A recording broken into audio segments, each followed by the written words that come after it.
They threw his jacket on the ground and stole his seat. But when his name was announced, the whole party stopped breathing. Darius Holt didn't think twice when he draped his jacket over the back of that chair. He was only stepping away for a minute, just long enough to greet the host and grab a glass of sweet tea.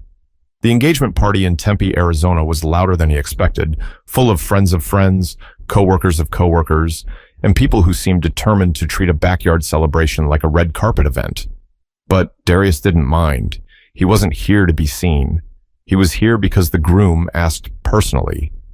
But the moment he worked his way back through the crowd, weaving between tables and laughing conversations, he stopped short.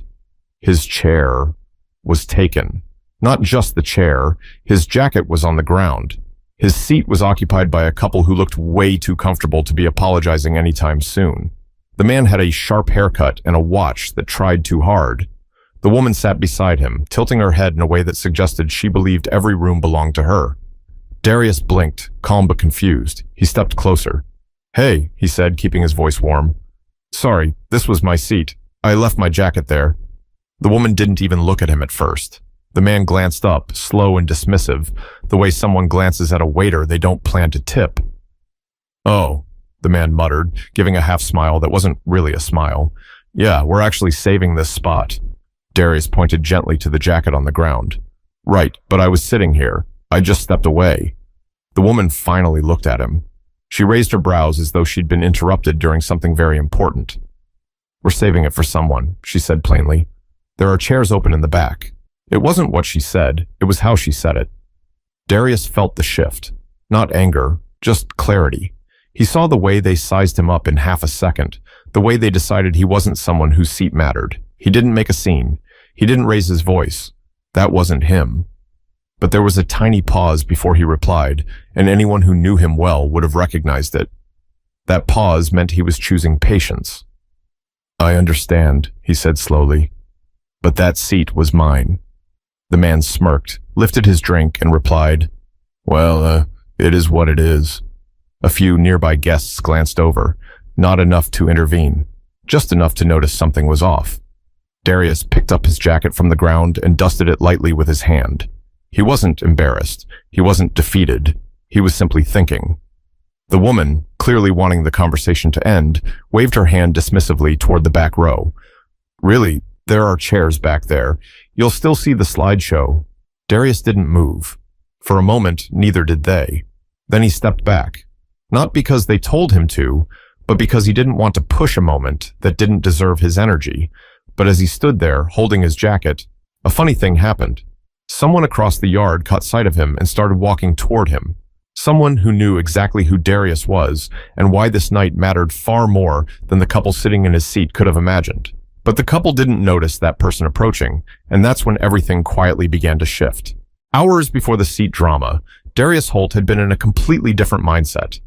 That morning, he'd been tucked inside a small cafe in Scottsdale, Arizona, sipping on a caramel coffee and answering emails from people who had no idea he lived anywhere near them. That's how Darius liked it. Quiet success, low recognition, no spotlight.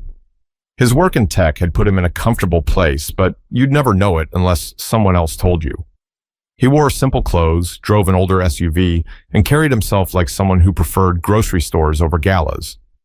When the groom, his longtime friend Troy, invited him to the engagement party, Darius almost said no. Not because he didn't care.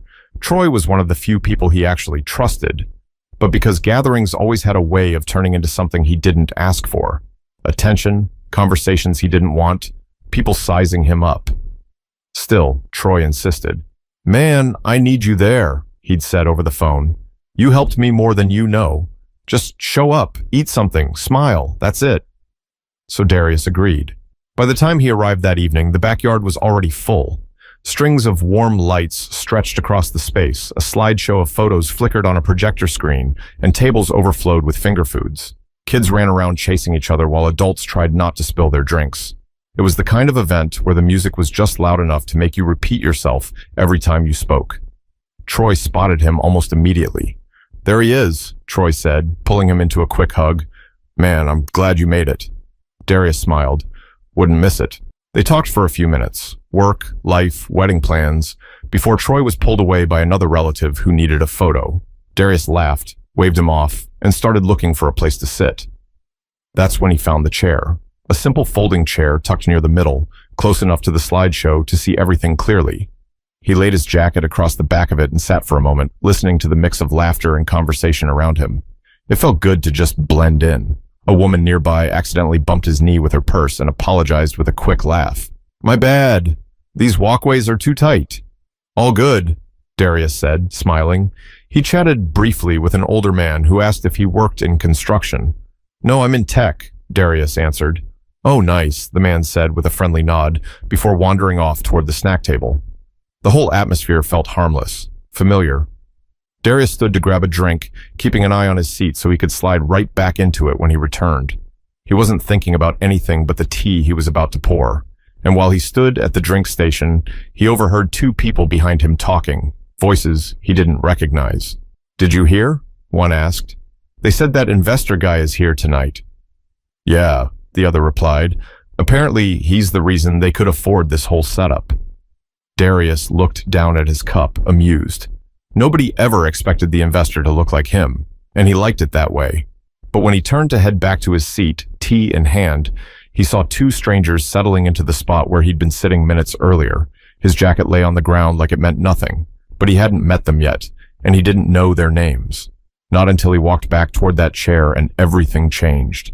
Darius didn't rush. He walked toward his chair with the same calm stride he always had, but his eyes stayed locked on the couple now planted in his spot. The man leaned back like he owned the place, one ankle crossed over his knee, while the woman scrolled through her phone with a bored expression. Darius glanced down. His jacket was still on the ground, half stepped on. He stopped right in front of them. "Excuse me," he said, keeping his tone even. "That was my seat." The woman didn't answer. She lifted her eyes just enough to glance at him, then dropped them back to her phone. The man had the nerve to look annoyed that Darius had spoken to him at all. "Yeah," the man muttered, waving a hand lazily. "We're saving it for someone." "For who?" Darius asked. The woman sighed, finally looking at him as if she'd been waiting for the right moment to sound irritated. "For someone important," she said. "You can find another seat. There's a row open in the back." There it was again. That subtle sting wrapped inside a smile that wasn't a smile. Her eyes didn't just dismiss him. They judged him. Darius didn't react immediately. He thought about Troy, about the simple night he expected to have, about the last thing he wanted, a confrontation in the middle of someone else's celebration. "I was sitting here," he repeated. "I left my jacket." He picked it up off the floor, brushing off the bit of dust. Some guests nearby quieted their conversations just a little, pretending to mind their own business, but clearly listening. The man shrugged. "Well, we're here now." It wasn't loud. It wasn't rude in the traditional sense. But the disrespect was woven so tightly into their tone that it almost sounded polite if you didn't listen closely. Darius pressed his lips together for a second. "What's your name?" he asked calmly. The man answered with a smirk. "Evan, and this is Marissa." Neither of them offered a handshake. They didn't ask for his name. Evan just leaned farther back in the chair that wasn't his. "Nice to meet you," Darius said anyway. "But you're in my seat." Marissa tucked her hair behind her ear and gave a little laugh. "Look," she said, "we're waiting for someone who needs to sit up front. You'll still see the slideshow from the back. It's really not that serious." Not that serious. It was a phrase people used when they expected you to swallow disrespect without reacting. Darius kept his voice level. "I don't mind if your friend sits somewhere else. I just want my seat back." "Right," Evan replied, "but we're comfortable here. I'm sure you understand." The arrogance tasted thick in the air. A woman at the next table watched the exchange, her eyes bouncing between them. At one point, she opened her mouth, maybe to step in, then closed it again, deciding this wasn't her battle. Darius took a slow breath. He could insist. He could push the point. He could make a scene. But he didn't. "All right," he said quietly, slipping his jacket over his arm. Evan smiled, like that was some kind of victory. "See, there you go," Marissa added. "Enjoy the slideshow." Darius didn't answer. He took a step back, feeling eyes on him from a few directions. People weren't talking, but they were paying attention. He found an empty spot against the side fence, leaned there for a moment, and let his pulse steady. It wasn't about a chair. It never was. It was about the instant judgment in their voices, the quick decision that he wasn't someone worth respecting. He watched Evan and Marissa continue chatting, clueless and comfortable, acting like nothing had happened. And maybe to them, nothing had. But there was someone else walking his way now. Someone who had seen the exchange differently. Someone who wasn't about to let the couple's behavior slide, not after recognizing who Darius actually was. But Evan and Marissa still had no clue, and that ignorance was about to set the stage for something they could never have prepared for. A few minutes passed, and Darius stood near the fence, sipping his drink and watching the crowd shuffle in their seats. He thought maybe the awkward moment would fade, that Evan and Marissa would go back to minding their own business, and the night could move on. But that's not how things played out, because the moment they spotted him standing off to the side, alone, holding his jacket, they didn't stay quiet. Marissa leaned toward Evan and whispered something, but not nearly soft enough. "He's still standing there," she murmured. "Why doesn't he just sit somewhere else?" Evan snickered. "Maybe he thought we'd move if he stared long enough." Darius heard every word, though he pretended not to. The couple's table mates exchanged looks, some uncomfortable, some pretending they hadn't heard anything at all. A young woman, sitting 2 chairs down from Evan, finally spoke. "You know," she said gently, "he really was sitting there first." Marissa turned to her with a look that mixed annoyance and entitlement. "And," she said, "we're saving the seat." "For who?" the woman asked. Evan straightened up slightly, as if preparing to impress someone. "For our business partner," he said, lowering his voice a bit like he was sharing a secret worth money. "He's supposed to stop by, someone who actually matters for our future." The woman's smile thinned. "Still doesn't mean you should throw someone's jacket on the ground." Marissa laughed, short and sharp. "Please, it's a party, not a courtroom." "That's not the point," the woman said, quieter now. "It was rude." Evan's jaw shifted a little, pride stinging. "Look, we're trying to build something real. We can't have our partner shoved in the back row. If that guy wanted the seat so badly, he should have stayed in it." Darius felt the sting of that one, but he stayed where he was. He wasn't about to get into a tug-of-war over a chair with 2 adults who acted like uninvited teenagers at a barbecue.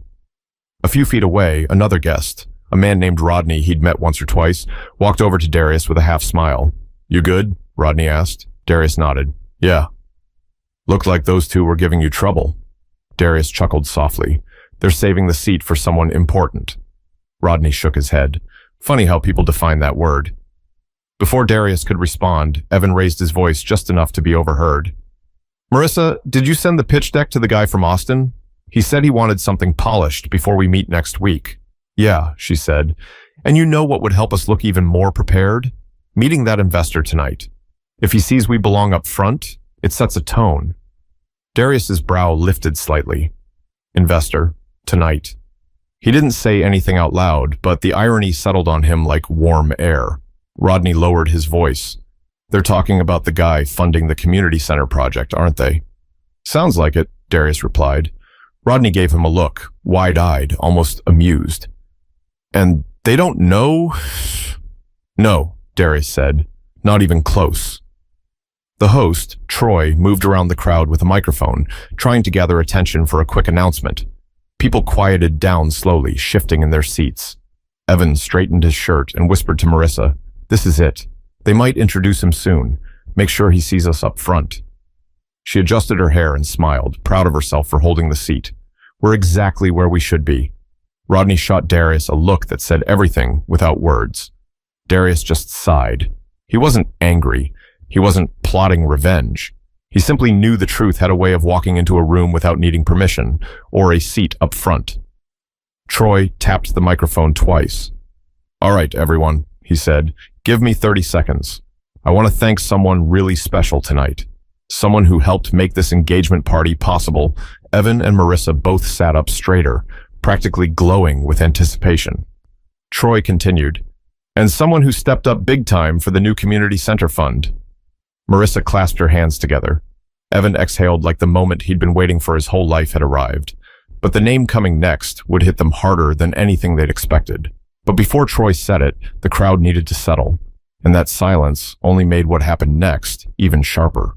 Troy stood near the projector screen, smiling as the crowd started to quiet down. The clinking of glasses slowed, conversations faded, and eyes drifted toward him with curiosity.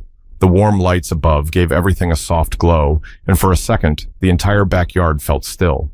Meanwhile, Darius stayed by the fence, shoulders relaxed, face unreadable. He never liked having attention pointed at him, not even when it came from people who respected him.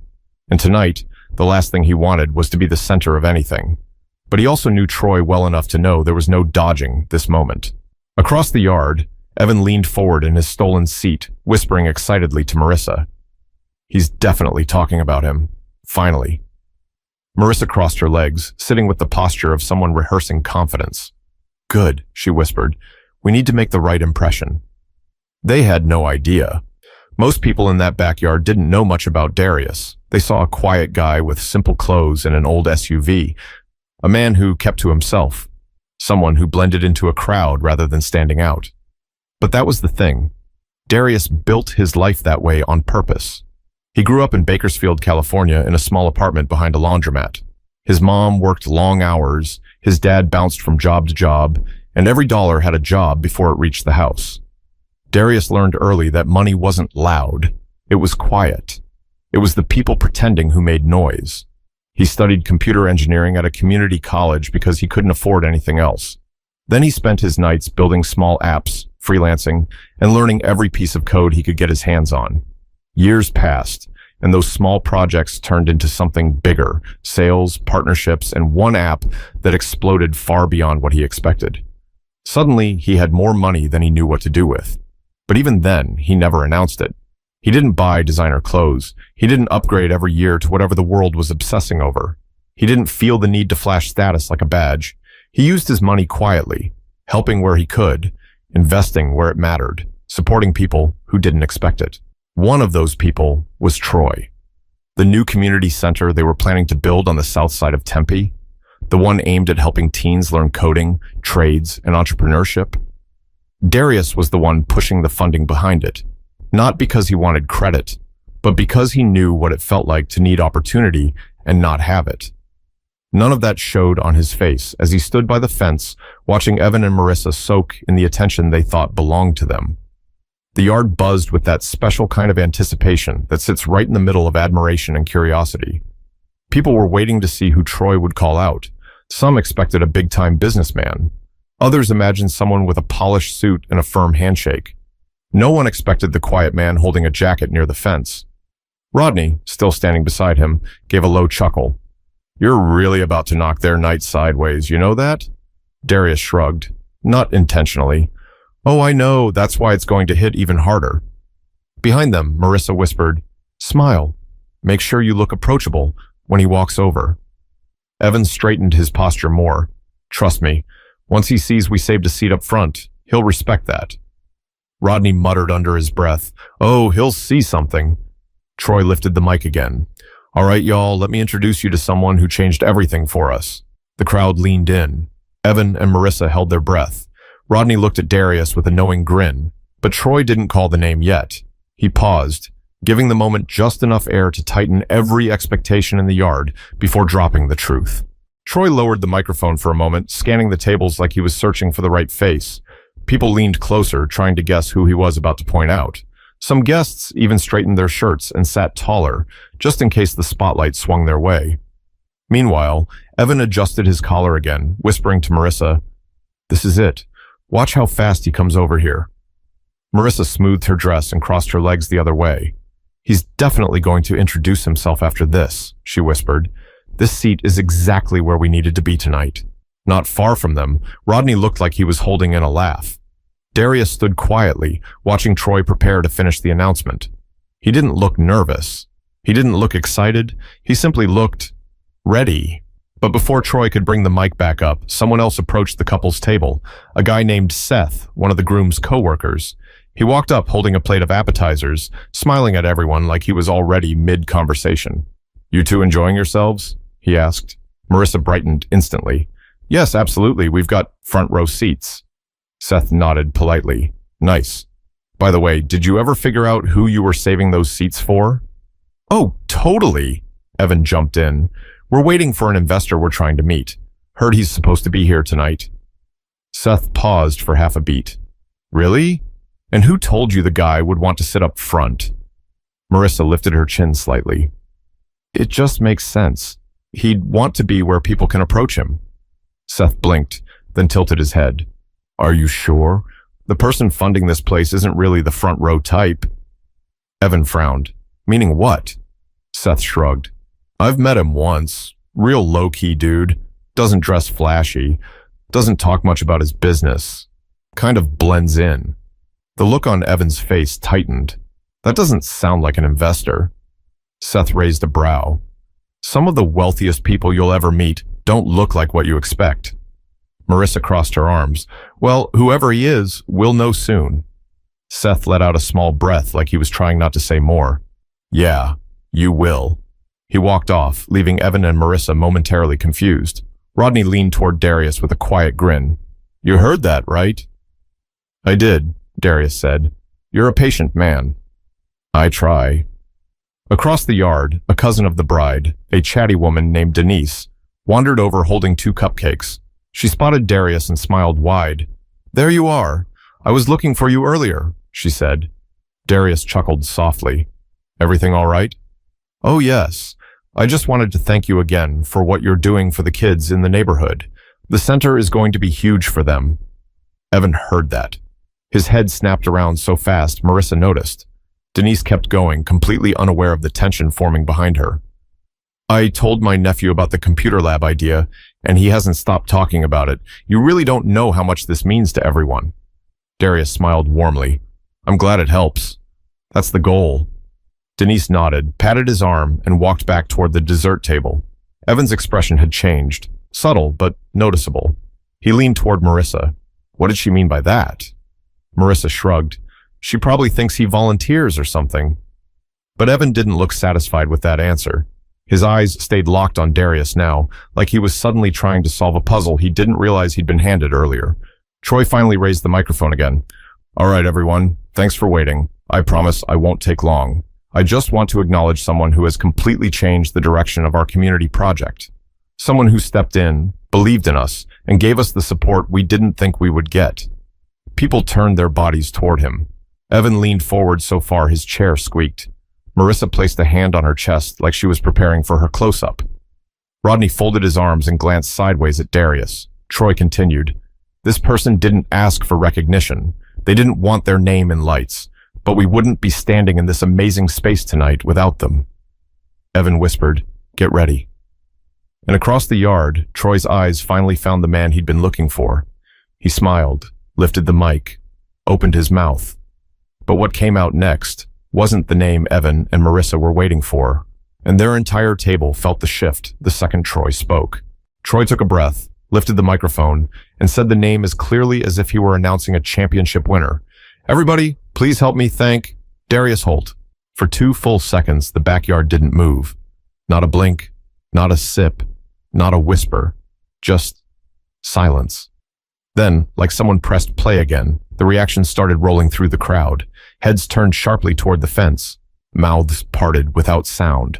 A couple of relatives even clapped before they realized no one else had started yet. And right in the middle of all of it, Evan and Marissa whipped around so fast their chairs scraped the concrete.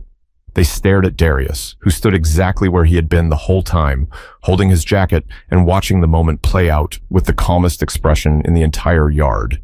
Troy waved him forward. Darius, man, don't just stand back there. Come up here. People shifted to clear a path. Some guests smiled wide. Others whispered to each other, trying to piece together how the quiet man near the fence was the one responsible for everything tonight. Evan's voice cracked. Marissa, is he serious? That can't be the guy. Marissa didn't answer. Her eyes were glued to Darius, confusion and disbelief mixing on her face like 2 colors she didn't know how to blend. Rodney gave Darius a gentle nudge. Go on, they're waiting. Darius nodded and stepped forward, moving through the crowd slowly. People patted his shoulder, whispered thanks, smiled at him like they'd just discovered a secret they should have known all along. And at the center of it, Evan sank farther into the chair he stole, looking smaller by the second. As Darius approached, Troy grinned and shook his hand. Everybody, this is the man right here. Without him, the new community center wouldn't be happening. We owe him a whole lot. A Applause broke out. Real applause this time, loud and warm. Marissa swallowed hard. Evan, we threw his jacket on the ground. Evan didn't blink. I know. And we told him to sit in the back. I know. And we said the seat was... I know, Marissa. She sank back, covering her mouth. Her confidence had evaporated, leaving only embarrassment and the realization that she'd misread absolutely everything. Troy continued, Darius has been funding the early construction, the equipment, the programs, everything. He even helped us lock in the venue tonight. And trust me, he didn't want any of this attention, but we weren't about to let him hide. The cheers grew louder. Darius smiled politely, but didn't raise his hands or soak in the praise. He just nodded, grateful but humble, like he always was. Meanwhile, people near Evan and Marissa's table began shifting their chairs away, not dramatically, but enough to create space. A few gave the couple looks that said a lot without words. Someone whispered, "That's the guy they were rude to." Another shook her head slowly. Marissa leaned toward Evan. "This is bad," she whispered. Evan ran a hand over his face. "No, this is worse than bad." Back at the front, Troy handed the microphone to Darius. "Say something, man. Doesn't have to be long." Darius held the mic gently, looking around the backyard.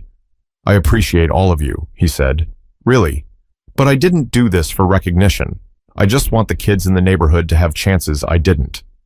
The crowd let out another warm wave of applause, but the couple who took his seat didn't clap. Instead, they sat frozen, watching the reality sink deeper and deeper into their stomachs. Darius handed the mic back to Troy and stepped aside, but before he could fully move away, Troy motioned him toward the couple's table. "Oh, Darius," he said, "you should talk to them. They've been trying to meet the investor all night." The yard erupted into a quiet sea of, "Oh no, wow, and this is about to get awkward." Evan and Marissa looked like they wanted the earth to open and swallow them whole. Darius walked toward them with the same calm steps he'd had all evening. Evan scrambled to stand. Hey, he stammered. We, didn't know." Marissa nodded aggressively. "We had no idea, really." Darius looked at them softly, not angry, not smug, just steady. "I know you didn't," he said. Evan swallowed.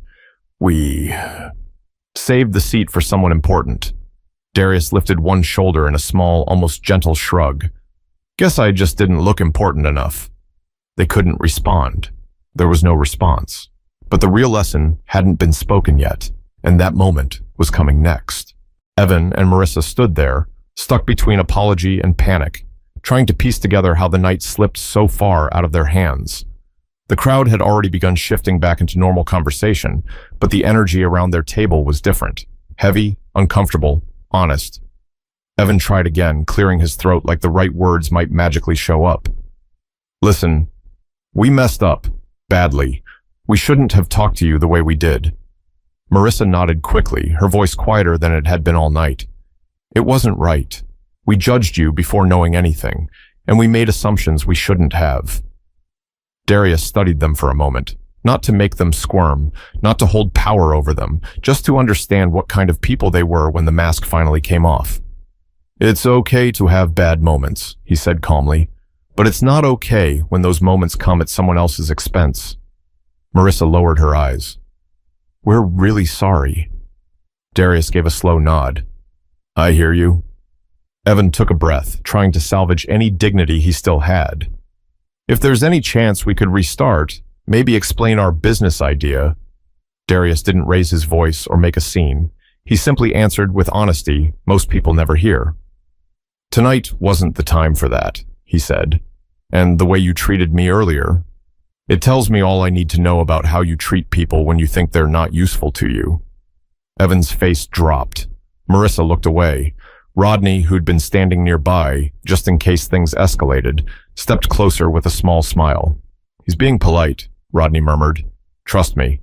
Some folks would have handled this very differently." Darius turned to leave, but before he walked off, he added one last thing. "There's nothing wrong with wanting success, but you can't build anything real if you treat people based on what you think they're worth. That always catches up to you." With that, he walked away, not triumphant, not bitter, just done with the moment. Evans sank slowly back into the chair he never should have taken. Marissa stared at the grass, twisting her bracelet between her fingers. The party continued around them, but their night was over long before the lights dimmed. People came up to Darius to shake his hand, thank him, or offer a hug. Kids pointed at him like he was a hero, even if he didn't see himself that way. Troy wrapped an arm around his shoulder and said, "I knew you'd handle it better than I would have." Darius just smiled. It wasn't worth turning into something bigger. Later, as he left the backyard and walked toward his SUV, he glanced back at the laughter, the music, and the warm lights. The night hadn't gone how he expected, but maybe it went how it needed to. Because moments like this aren't really about embarrassment. They're about truth, about character, about what we reveal when we think nobody's watching. And if there's one thing this night taught everyone there, it's simple. Never judge someone by what you think they are. Judge them by how they treat people, especially when there's nothing to gain. If you enjoyed this story, make sure you stick around for the next one. There's always another moment, another lesson, and another reminder that character never hides for long.